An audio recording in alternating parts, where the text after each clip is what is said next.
Bonjour les amis, j'espère que vous allez tous très très bien en ce mardi 30 août 2022.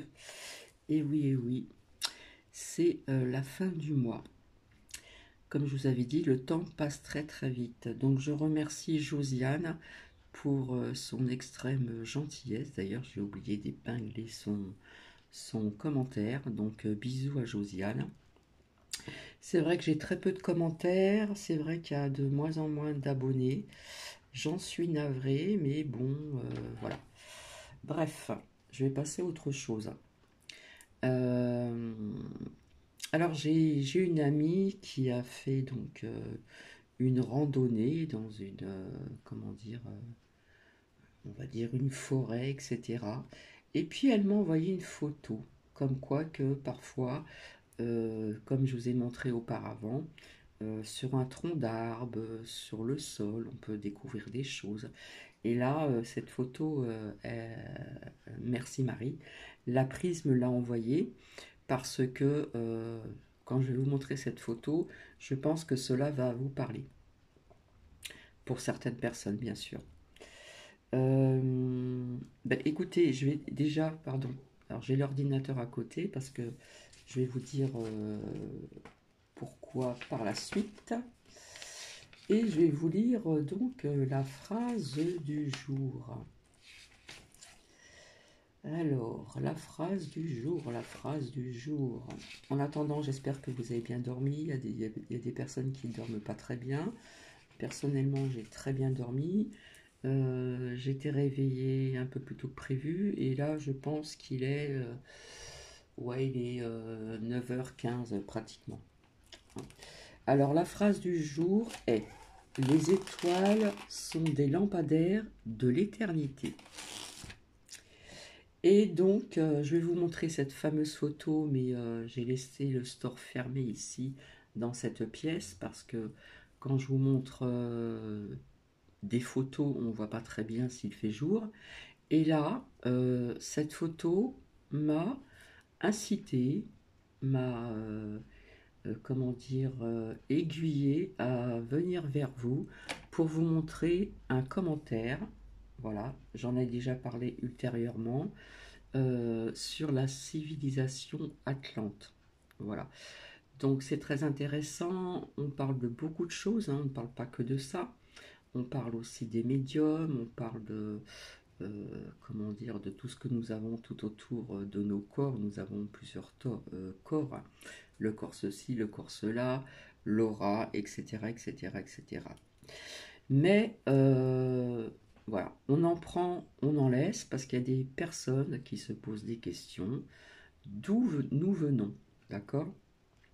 Bon, il y a plusieurs croyances, je respecte toute croyance, bien sûr, mais ce que j'avais partagé sur ma seconde chaîne, il faut que je le retrouve, parce que c'est un documentaire qui est assez long, et celui-ci un petit peu aussi, donc je vais le faire en deux parties. Voilà, donc je vais éteindre, je sais pas si on dit éteindre, ouais, je vais appuyer sur le bouton, on va dire, et je vais fermer la lumière. Déjà pour vous montrer ce que Marie, donc je te remercie encore, a découvert comme photo sur une feuille quelque chose qui ressemble étrangement à certaines personnes qui pensent comme moi, hein, comme Bibi. Donc je vais déjà vous montrer et donc je vais vous faire écouter. Alors j'espère que ce partage de vidéo viendra jusqu'au bout, pardon. Elle sera en deux fois, en deux parties, pardon, parce que c'est vraiment trop long une seule partie. Donc c'est la vie d'un monsieur en ce qui concerne la civilisation donc Atlante. Et il faudra que je retrouve donc aussi un autre documentaire qui me parle davantage sur ce qui a été partagé sur ma seconde chaîne. Alors je vais vous montrer la photo, j'ai éteint la lumière, je vais agrandir la photo, Voilà. Et vous me dites ce que vous en pensez. Donc c'était sur le sol. Et alors, je ne sais pas si vous voyez comme moi, on voit une forme de visage avec deux gros yeux. Bon, il y a une feuille qui est donc ici, là. Et puis ça fait un visage un petit peu fin, comme certaines personnes, je dirais pas personne, je dirais ce qu'on vous montre parfois à la télé, dans des films, etc. Donc je vous laisse un petit bout de temps regarder, puis vous me dites ce que vous en pensez. Donc je remercie donc Marie. Voilà. Et puis donc je vais être silencieuse pendant un certain temps. Donc tout va bien ici, la température, bah, écoutez, on nous a prévu, je sais plus combien, ça a monté, mais ce matin il a plu un petit peu. J'ai attendu un petit peu pour sortir Nookie. Voilà, il pleuvait plus, il faisait bon, c'était agréable. Et puis le ciel ici est gris et peut-être va-t-il se dégager plus tard dans l'après-midi, nous verrons bien. En attendant, je vous invite à vous préparer un petit thé ou un café ou un cappuccino ou autre boisson. Voilà, vous installez confortablement. Par contre, j'ai oublié de faire mon café, donc je vais mettre sur pause et je reviens. À tout de suite. Voilà, c'est fait. Hop. Alors, c'est vrai qu'il y a beaucoup de personnes qui se posent des questions. D'où venons-nous? Sommes-nous seuls dans l'univers, dans les univers? Parce que c'est immense, c'est incroyable. Euh, Personnellement, j'en ai déjà parlé. Quand j'avais 16 ans, j'ai vu quelque chose dans le ciel qui m'a scotché. Voilà. Donc, depuis cet âge-là, je crois à beaucoup de choses. Je crois que nous ne sommes pas seuls, comment dire, seuls êtres humains sur la Terre. Je vous ai toujours parlé d'extra, intra, etc., etc., etc. Voilà. Donc, tout le monde a entendu plus ou moins la civilisation des Atlantes, etc., d'où ils venaient, etc., etc. C'est vrai que sur cette vidéo que j'ai faite il y a quelques mois en arrière, sur ma seconde chaîne, en deux parties parce que c'était long, me parlait davantage. Mais là, je l'ai écouté ce matin, c'est pour ça que je ne suis pas venue vers vous plus tôt. Et ça me parle quand même, il y a des choses, voilà, c'est comme on dit, on en prend, on en laisse. Euh, c'est vrai que l'être humain a tendance à se poser énormément de questions, etc., etc., etc. Voilà, tout ceci m'intéresse depuis fort longtemps, hein, depuis l'âge de 16 ans, comme je vous l'ai dit, comme toutes les pyramides qui existent dans le monde, il n'y en a pas qu'en Égypte, il y en a un peu de partout, tous ces grands monuments, euh, comment dire, les deux Pâques, et j'en passe, et j'en passe, et j'en passe. Donc, je vais bien mettre l'ordinateur comme il faut. Alors, je vais peut-être pas tout vous montrer parce qu'on parle d'un livre de ce monsieur que l'on entend parler. Et comme j'ai envie que ça vienne jusqu'à vous, je vais éviter, hein. Donc, parfois, je tournerai hein, d'un côté et de l'autre, et puis je vous montrerai ce qui est intéressant. Mais dès qu'on va parler du livre de ce monsieur, hop, je changerai de direction.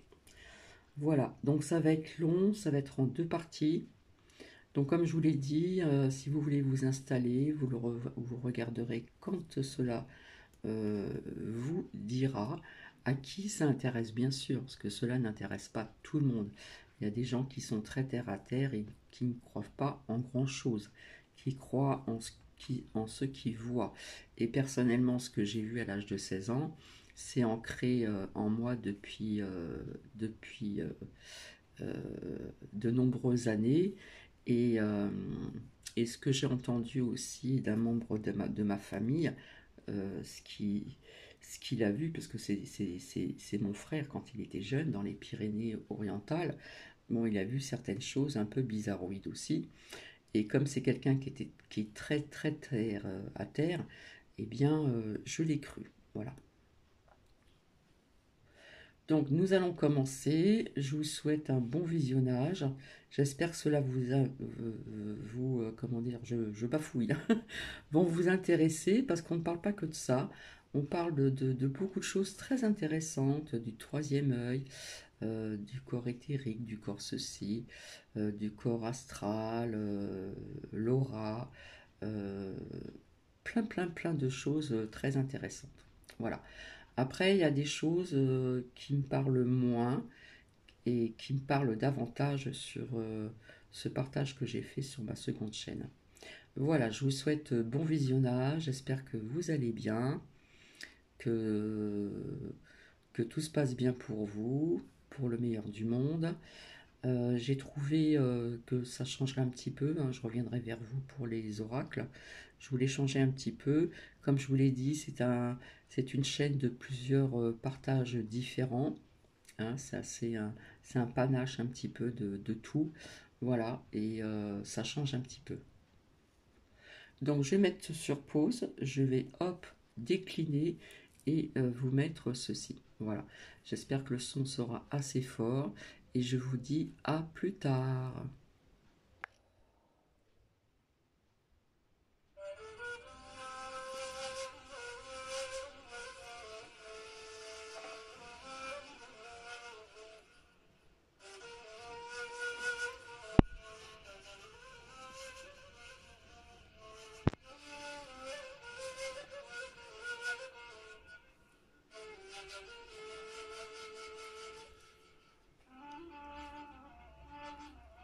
J'ai eu la chance de rencontrer au moment où il le fallait, étant très jeune, donc des personnes qui m'ont guidé sur ce chemin et qui m'ont appris que ce chemin ne pouvait être suivi qu'avec beaucoup de persévérance, de volonté, que rien n'est facile, comme rien n'est facile dans la vie, donc dans ce domaine particulièrement, rien n'est facile non plus, parce que l'erreur serait de croire que parce qu'on suit ce chemin, on est libéré de ce monde, de toutes les pressions que l'on peut avoir et de soi-même. C'est faux, puisque si nous étions parfaits, nous ne serions pas là, et il n'y aurait pas besoin d'enseignement. Donc, si enseignement il y a, ça veut dire que nous ne sommes pas parfaits et que, justement, il faut travailler avec volonté, persévérance et surtout beaucoup d'humilité, parce que personne ne peut se prétendre être un grand chef par rapport à d'autres, puisque même si une personne est avancée par rapport à monsieur X ou Y, eh bien, d'autres sont beaucoup plus élevés qu'elle. Donc, je crois que la clé de cet aspect, c'est ce qui m'a été enseigné très jeune, c'est de rester toujours humble et détaché par rapport à son ego, à soi-même. Je commence un de mes chapitres dans le livre par il y a 5 millions d'années. C'est à cette époque que la famille Atlante a vu le jour, et donc c'est à partir d'il y a à peu près 1 million d'années que l'âge d'or Atlante est venu. On ne va pas parler de ce qui s'est passé avant l'Atlantide, ce serait trop long, peut-être ça fera l'objet d'un autre ouvrage, mais quoi qu'il en soit, les Atlantes ne sont pas venus là comme ça, ils sont venus à travers d'autres races, c'est-à-dire comme la race lémurienne, et qui a duré des millions d'années, précédemment la race hyperboréenne et la race polaire.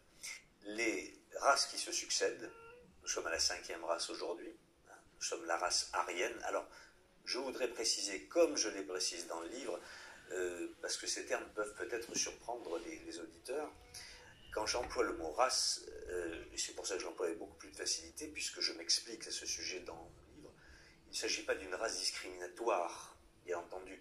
L'humanité, aujourd'hui, dans son ensemble, que ce soit les Blancs, les Asiatiques, les Africains ou tous les types de races, nous formons une seule et même race, ou une seule et même famille, si vous préférez. Alors on peut ôter le terme de race, parce qu'il prend une connotation péjorative aujourd'hui, mais pour moi il ne l'a pas. Hein. Je parle d'un ensemble de l'humanité. Donc à l'époque, l'ensemble des Atlantes, il y avait des Atlantes jaunes, noirs, blancs, etc., formaient la race Atlante. Donc l'humanité Atlante, la famille Atlante. Donc la race Atlante à l'époque était héritière de la Lémurie. comme de toute façon chaque race ne peut pas se faire d'une manière tranchée et n'arrive pas là d'une manière spontanée, il y a toujours des mélanges qui se font d'une race à une autre. Quelles sont ces différenciations? Ça n'est pas la couleur de la peau, on s'en est expliqué, ça n'est l'ethnie, mais bien sûr, les ethnies changent. Si vous prenez une ethnie même asiatique aujourd'hui, ou même européenne il y a quelques années, est différente aujourd'hui parce que le monde a changé. Donc on parle ni de race, ni de sang, on parle pas d'ethnie, on parle de civilisation. Et de transformation, et c'est là où c'est important, dans la structure de l'être humain. Ainsi, par exemple, chez les Atlantes, ils avaient des possibilités psychiques que nous n'avons pas. Voilà ce qui différencie la race Atlante de la nôtre, entre autres. Donc, aujourd'hui, nous ne bénéficions plus de ces possibilités parce qu'il y a ce karma qui joue toujours. Si vous voulez, on reprendra cet aspect tout à l'heure. Mais les Atlantes, comme toutes les races, ou toutes les familles qui se dessinent, il y a 7 races qui constituent un globe. Donc, ces 7 races viennent à des moments donnés de l'histoire, et aujourd'hui même, il y a une approche de la 6e race qui commence à se faire dans notre 5e race, puisque dans 1000 ans à peu près, naîtra la 6e race. Cela étant dit, les Atlantes se sont succédés à travers des sous-familles. La race Atlante est venue à un moment donné et a continué à évoluer tel que la Lémurie s'était présentée et avait donné des caractéristiques particulières. Eux ont évolué d'une manière différente, et ce n'est qu'à partir de la race ou de la famille Toltec qu'à ce moment-là, il y a eu une sorte d'âge d'or. Et cet âge d'or a vu une floraison, je dirais, dans tous les domaines de la civilisation atlante, aussi bien sur le plan politique, on va dire, que sur le plan social, bien que ces termes n'avaient pas la même connotation qu'aujourd'hui, sur le plan spirituel, sur le plan technologique. Et c'est justement là où peut-être il faut s'arrêter, c'est-à-dire que la structure de la société atlante à cette époque-là, il y a 1 million d'années à peu près, était bien supérieure à l'humanité que nous connaissons aujourd'hui. Et bien différente, parce qu'ils n'avaient pas le même mental que nous avons aujourd'hui, ils avaient des possibilités psychiques que nous n'avons plus. Donc vous voyez, il y a une sorte de compensation. Et donc, les Atlantes de cette époque-là étaient bénis des dieux en quelque sorte, puisqu'ils avaient accès à absolument toute chose, grâce à la direction que donnaient à la société les maîtres de sagesse qui, à cette époque, vivaient parmi eux. Donc, pour paraphraser un peu certaines paroles qu'on retrouve dans l'ancienne Égypte, les dieux vivaient parmi les hommes.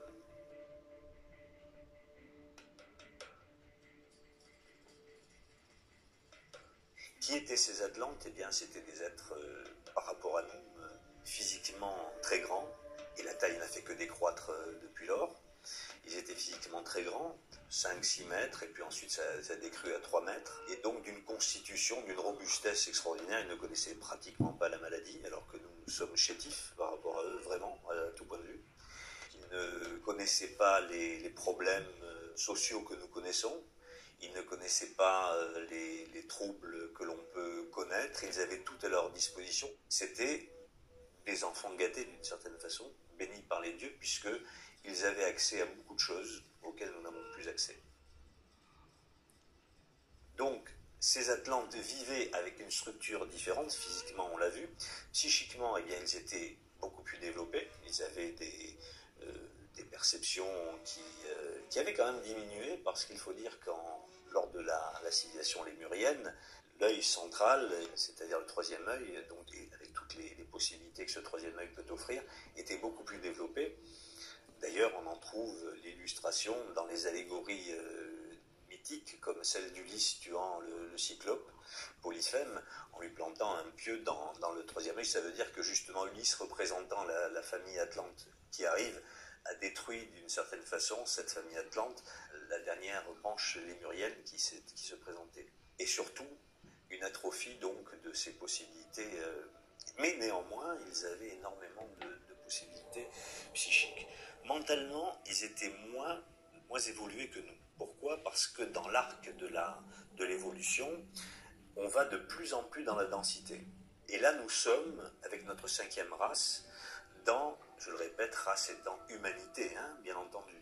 nous sommes dans cette cinquième race, dans la partie la plus dense. On ne peut pas être aussi bas que nous sommes aujourd'hui, à tous les niveaux, inclus et prisonniers de la matière. Les autres races qui nous ont succédé et celles qui vont venir après nous seront plus subtiles. Et à nos yeux, elles seront, la septième race par exemple, à nos yeux, c'est important, la sixième et la septième race, si on pouvait voir des êtres humains que nous serons plus tard, nous ne les verrions pas. On verrait des formes fluides, comme des fantômes en quelque sorte. Est-ce à dire que nous vivrons dans des formes éthérées? Non. Ça veut dire que notre évolution nous aura permis d'être plus subtils, donc nous vivrons plus tard dans un monde plus subtil, mais un monde qui sera préhensible pour nous. Tout est énergie. Quelle différence y a-t-il entre l'énergie la plus haute et l'énergie la plus basse qui est la matière? Rien. Il n'y a aucune différence, sinon une densification. Je vous donne un exemple. Prenez de l'eau. Vous la faites bouillir, elle devient de la vapeur, éthérée. Vous la mettez dans un congélateur, ça devient de la glace, d'une dureté énorme. Donc c'est là la différence. Tout est énergie. Il n'y a pas autre chose que l'énergie qui existe dans tout l'univers. C'est simplement une différenciation de degrés de perception. Donc, bien entendu, nous serons différents et nous sommes actuellement, pour finir cet aspect-là que je viens d'exposer, nous sommes actuellement dans une densité extrême. Et c'est pourquoi nous avons des difficultés à nous extraire de ça, et c'est pourquoi nous ne croyons que ce que nous voyons, etc., etc. Parce que notre constitution est faite de telle façon que, à chaque fois dans une évolution, les Atlantes devaient maîtriser le plan psychique, ils avaient le mental, mais nous avons une évolution supérieure mentalement par rapport à eux. En conséquence, le combat d'un être humain, c'est à chaque fois de se parfaire dans un degré supérieur. Nous avons cette possibilité aujourd'hui de toucher un peu plus au plan mental que ne pouvait le faire, et donc par conséquent nous avons moins besoin, je dirais, du psychisme. Notre but est bien entendu de parfaire le plan mental, mais aussi, puisque nous avons toujours ces restes atlantes qui sont là, c'est-à-dire de maîtriser également le plan psychique. Donc nous avons ces deux, et c'est pourquoi nous sommes pris entre ces deux tendances, je dirais. Vous avez des personnes qui sont beaucoup plus axées sur la sensibilité et d'autres plus sur l'intellect. Et en fait, c'est un mixage des deux qu'il faut faire, c'est-à-dire arriver de toute façon à structurer toute notre nature, notre personnalité déjà d'une part, pour toucher à quelque chose de plus haut qui est en nous.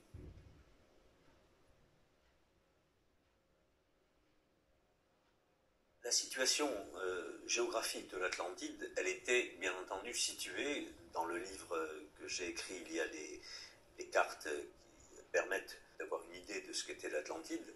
Au centre de l'océan Atlantique, il y avait ce bastion énorme, puisqu'il faut dire quand même que la géographie était différente de celle que nous connaissons aujourd'hui. Donc une partie de l'Amérique du Nord est incluse dans la terre Atlante, une partie de l'Amérique du Sud également, et donc il y avait des prolongements. Et au fil des siècles, des millénaires plutôt, eh bien, il y a eu des effondrements, comme la Terre en a toujours connu, et comme elle en connaîtra encore. Donc les fins du monde de ce type-là sont loin d'être finies, il y en aura encore. Et notamment à chaque fin de cycle, de race, etc., etc. Donc la géographie était différente, mais il faut dire quand même que bien que la civilisation atlante soit concentrée au centre de l'océan Atlantique, la civilisation atlante était répandue sur toute la planète, y compris jusque dans certaines parties de l'Afrique.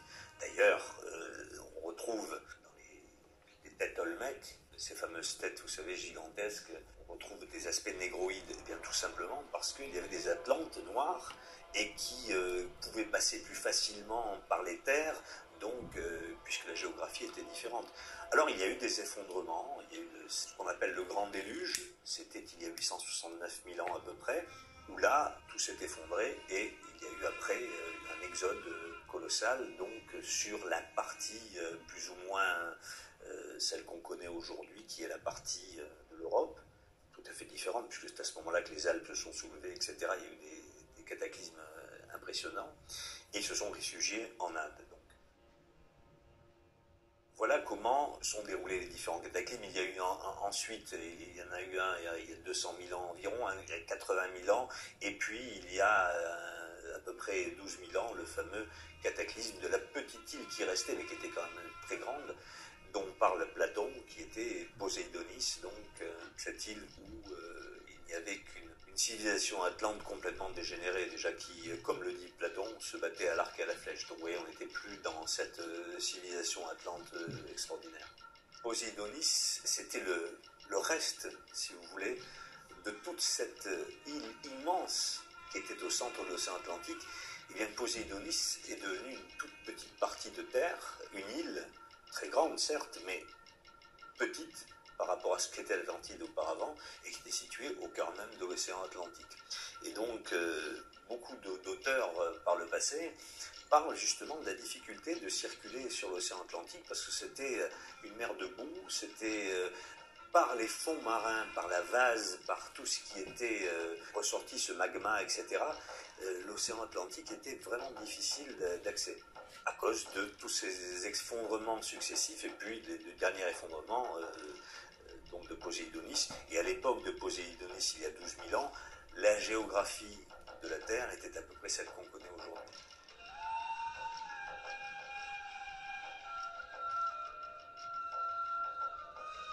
Quand on parle de la civilisation atlante, bien entendu, l'objet de ce livre, c'est effectivement de parler de ce fameux combat entre les fils de l'un et les fils de Bélial. Puisque l'Atlantide vivait, je vous l'ai dit, dans un âge d'or, il y a deux choses qui se sont produites à ce moment-là. Dans le cadre de l'évolution de l'humanité, il fallait qu'il y ait une transformation. Quelque chose que les Atlantes ne connaissaient pas à l'époque, c'est la notion de dualité, qui est bien ancrée aujourd'hui dans notre civilisation, dans notre humanité, dans notre race. C'est bien ancré tout ça. Et c'est de ça qu'il faut que l'on essaie de s'extraire. Et ce mal qui s'est infiltré donc dans l'humanité, c'était le moment de découvrir la dualité. Donc qui dit dualité dit séparation. Et l'être humain, pour la première fois, devait passer ce cap pour mieux évoluer sur le plan de la conscience et donc de découvrir l'intellect dont je vous parlais tout à l'heure. Donc ça devait se passer avec l'apprentissage, bien entendu, de tous les contraires, c'est-à-dire le bien, le mal, le beau, le laid, etc. Donc il fallait qu'il passe par cette étape-là. Ça aurait pu se faire, bien entendu, puisque la souffrance est aussi un moyen de comprendre ce qu'est l'évolution. Mais à ce moment-là, la densité commençant à venir, il y a eu des factions sur l'île du Sud, qui était Deïta, et précisons donc qu'il y a eu un effondrement à ce moment-là de l'Atlantide, et qu'il y avait deux pôles, deux immenses îles, Ruta et Deïtia, Ruta étant au nord, Deïtia au sud. Vous voyez comme quoi, là aussi, rien n'est tendu au hasard, ces deux îles formaient elles-mêmes une dualité. Donc on était vraiment dans le cas de la dualité.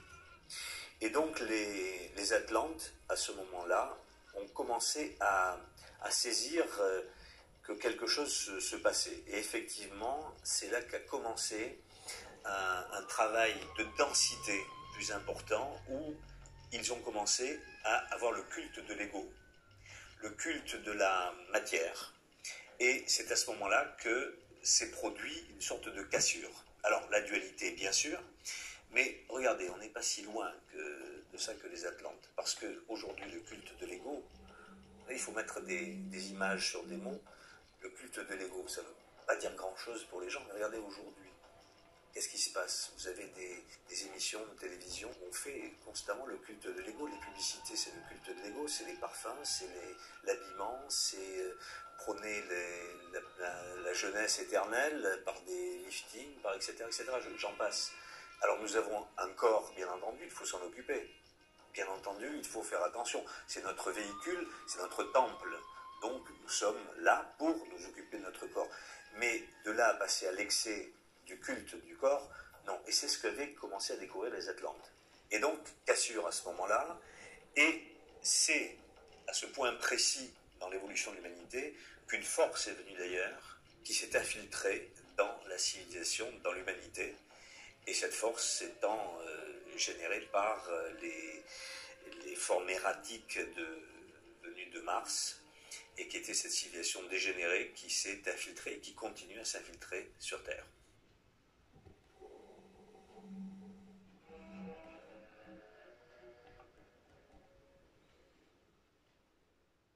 Oui, vous avez raison de dire que l'Égypte était un comptoir atlante, bien sûr. Il y en a eu plusieurs d'ailleurs, il y en a eu plusieurs. Il ne faut pas oublier qu'avant qu'il y ait des comptoirs, les Atlantes, comme je vous l'ai dit, étaient déjà un petit peu partout sur Terre.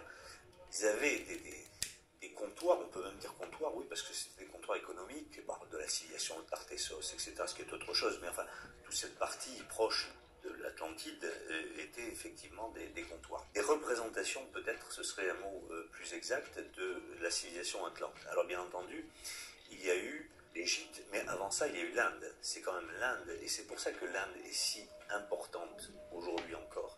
Non pas par les religions de l'Inde, mais parce qu'elle a été, et elle est depuis toujours, le bastion, le relais de la Terre. Il faut savoir qu'au-delà de l'Inde, il y a le Tibet, et ça n'est pas pour rien. Bien sûr, le Tibet, avec l'amaïsme tibétain, ne représente pas tout à fait, dans ce que nous connaissons, je précise, la tradition hermétique, mais en allant plus loin dans les connaissances bouddhistes, nous trouvons exactement la tradition hermétique. Et c'est un bouddhisme qui n'est pas ouvert à tous. Donc, l'Inde, le Tibet, est quelque part, on peut chercher longtemps parce qu'on ne le trouvera pas, quelque part dans le désert de Gobi, Shambhala. Shambhala est le centre mondial, le centre de lumière du monde, si je puis dire. Alors c'est un terme un peu pompeux, tout ça, mais il faut savoir que c'est là que réside toute la hiérarchie de la Grande Loge blanche, et que par conséquent, c'est de là que tout ressort. La meilleure partie, si vous voulez, de la Terre ou de l'être humain, mais au-delà, à ce niveau-là, nous ne sommes plus dans l'être humain. Donc, effectivement, c'est pour cette raison que l'Inde a été choisie par les premiers Aryas, par cette branche atlanto-sémite ou atlanto-arienne qui est partie de l'Atlantide pour émigrer. Donc, bien sûr, il y a eu différentes immigrations. Il y a eu des immigrations dans certaines parties de l'Europe actuelle, il y a eu des immigrations dans d'autres parties au sud, etc. Mais oui, c'est l'Inde qui a été le berceau de la spiritualité et de la civilisation, parce que les Aryas, les maîtres de sagesse, et ceux qui étaient les initiés, les conservateurs de cette tradition, sont venus s'installer dans certaines parties de l'Inde. Et jusqu'à aujourd'hui, ils y sont. Ensuite, il y a eu des immigrations, parce qu'il a fallu peupler cette terre qui était nouvelle, en quelque sorte. Et là, bien entendu, il y a eu l'Égypte. D'ailleurs, c'est très curieux, parce que quand vous prenez l'histoire de l'Égypte, il y a des chaînons manquants. Les archéologues vous diront que non, mais certains quand même s'interrogent sur ces points. C'est que spontanément, pratiquement, spontanément, l'Égypte, avec les rois faucons, il y a 5000 ans à peu près, ont créé cette civilisation. Et puis ensuite de Ménès jusqu'au Ptolémée, bon on ne va pas parler de Ptolémée parce que c'est trop récent, mais cette civilisation égyptienne s'est créée à ce moment-là, avec les pyramides et autres, etc. Et ça s'est fait presque spontanément. Mais ce qu'il faut savoir, c'est qu'auparavant, il y a eu ce qu'on appelle les dynasties divines. Et ces dynasties divines, c'est les dynasties que ne veulent pas toucher les archéologues, enfin les égyptologues plutôt. Ils ne veulent pas toucher à ça parce que ils vous disent que ça c'est quelque chose de divin et que ça fait partie de la fable, de la mythologie égyptienne. Non. Au contraire, c'est là où il faut se baser, c'est justement ce qu'a vu Platon, enfin Solon, pardon, qui a rapporté à Platon, c'est là justement où il y a eu un point d'interrogation, c'est que la civilisation égyptienne que nous connaissons, c'est un fait, mais avant il y a eu 3 dynasties divines qui étaient des dynasties atlantes. Atlantes et venant des Aryas d'Inde. Effectivement, à ce moment-là, ont été créées en Égypte ces 3 dynasties. Et c'est sous ces dynasties-là que les pyramides, les fameuses pyramides, ont été construites. Elles ont été construites comment? Par des moyens qui nous sont inconnus aujourd'hui, mais qui existent, qui font partie, qui est une partie propre de l'homme. Il faut savoir qu'à l'époque des Atlantes, les Atlantes maîtrisaient le son, et il faut savoir aussi que tout dans l'univers est son. Aujourd'hui, les scientifiques le diront, tout est son dans l'univers, tout se crée par le son. Et même, il y a certaines expériences scientifiques qui se font aujourd'hui où on arrive à soulever des objets par le son. Donc, vous voyez, la science commence à venir à ce que dit la tradition hermétique. Donc, effectivement, comment porter ces blocs de pierre, etc. Ben, sages Atlantes utilisaient ces techniques. Ils utilisaient ce qu'on appelait les formules et ils utilisaient le son. Et donc, ils arrivaient à rendre à la fois le fer malléable et léger et la pierre légère. Donc, ils soulevaient des masses, en quelque sorte. C'est de cette façon qu'ils ont construit les pyramides, qui n'ont jamais été, peut-être, il y a des choses qui sont cachées dans les pyramides, ça c'est clair, surtout dans la pyramide de Khéops. Mais c'était avant toute chose des lieux d'initiation. On venait dans la pyramide de Khéops pour... Il n'y a jamais eu de tombeau. Ce qu'on trouve, ça n'a pas été, c'est pas un tombeau. On a trouvé de Khéops qu'une petite statuette en diorite verte et qui n'a rien à voir avec son corps qu'on n'a jamais retrouvé, et pour cause. Donc l'initiable venait dans la pyramide, il se couchait dans le sarcophage et là on le mettait en catalepsie et il passait, il faisait une sorte d'introspection. On pourrait en parler si vous voulez, mais où il arrivait à toucher les mondes intérieurs et à passer certaines étapes d'initiation, et il en sortait ou mort, ou fou, ou illuminé, dans le bon sens du terme. Donc voilà ce qu'avaient construit les Atlantes, ces pyramides aussi pour cacher certaines choses qui sont là pour être des témoins de ce passé lointain. Le savoir que possédaient les Atlantes, c'était une civilisation supérieure à la nôtre, différente, pour les raisons que je vous ai citées et que je ne vais pas vous redonner, mais supérieur. Supérieur, ça veut dire, je cite dans mon livre aussi certains passages du Mahabharata, du Ramayana, d'Inde, où vous voyez Ram dans un vaisseau spatial immense, où il y a des milliers de personnes, des centaines, peut-être des milliers, je ne sais pas, mais des centaines de personnes qui naviguent, et l'engin, qui est énorme, se pose là où il veut pour prendre d'autres personnes, etc. Donc quand on arrive à un tel degré de technologie, après les pyramides, vous savez, ça n'est que la conséquence de cette technologie, de cette connaissance.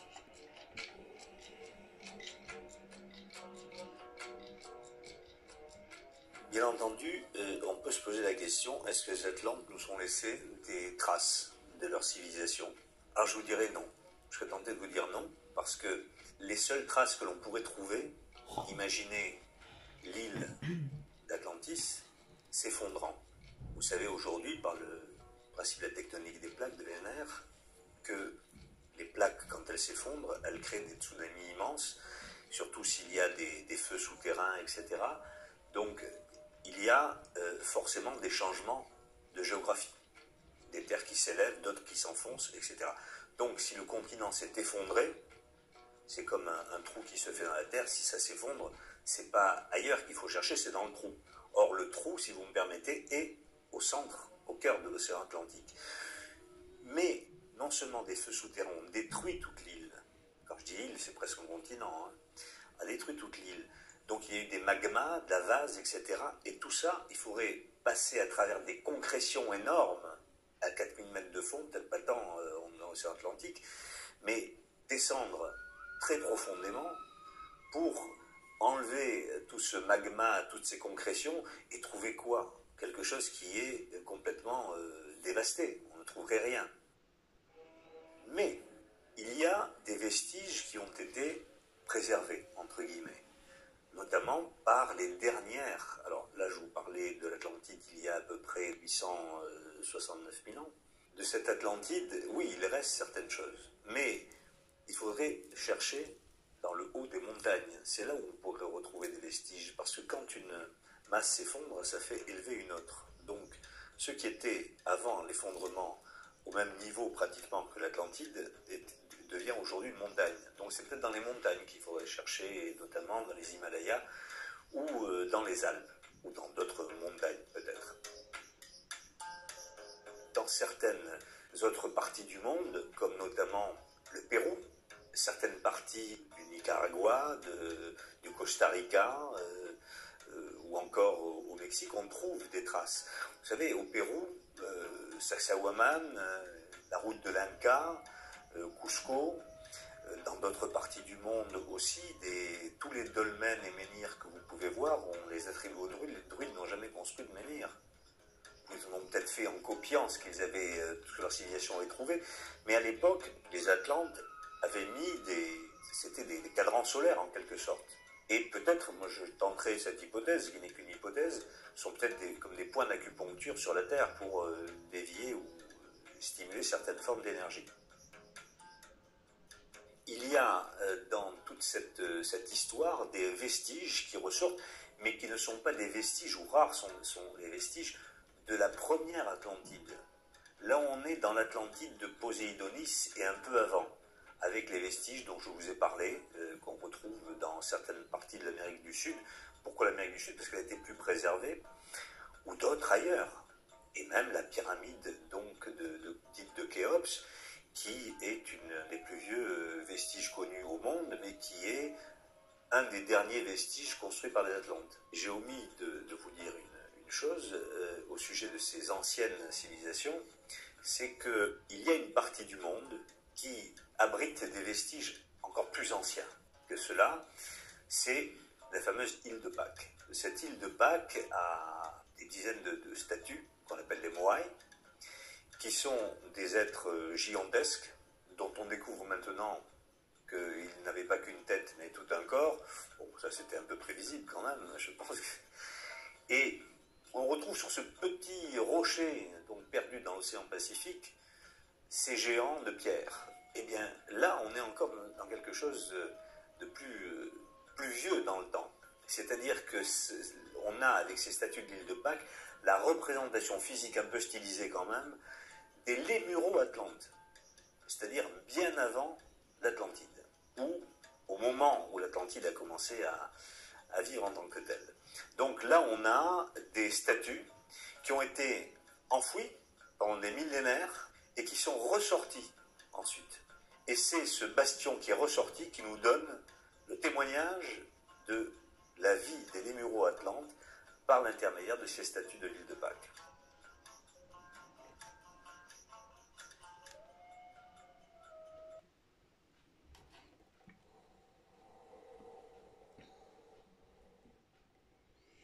Donc voici cette première partie. Voilà. Donc comme j'ai dit tout à l'heure, on en prend et on en laisse. Voilà. Ce sont des personnes qui font des recherches et c'est très bien de faire des recherches puisque l'humain s'interroge tout le temps, se pose toujours des questions et ce qui est tout à fait normal, hein. On veut savoir ce qui s'est passé dans le passé très très très très très très lointain. On veut savoir d'où l'on vient, etc., etc., etc. Donc je vais fermer là, voilà, et je vous ferai voir donc la suite. Alors je regarde où j'en suis, pratiquement à la moitié, vous voyez c'est très long. Donc nous en serons à que peut nous enseigner la chute de la civilisation atlante, point d'interrogation, vers quelle humanité se dirige-t-on à l'avenir? À tout de suite.